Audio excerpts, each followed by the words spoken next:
পৃথিবীতে এমন কিছু দেশ আছে যেখানে আপনি ১,০০০ টাকা নিয়ে গেলে সেই দেশে আপনি কোটিপতি।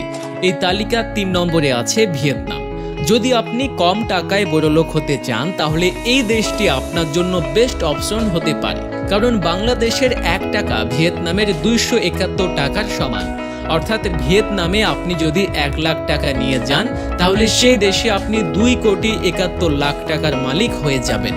নাম্বার ২-এ আছে ভেনেজুয়েলা।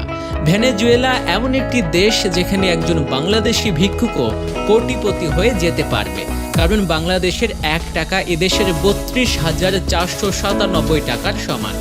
অর্থাৎ এদেশে আপনি যদি ১,০০০ টাকা নিয়ে যান তাহলে সে দেশে গিয়ে আপনি ৩ কোটি টাকার মালিক হয়ে যাবেন।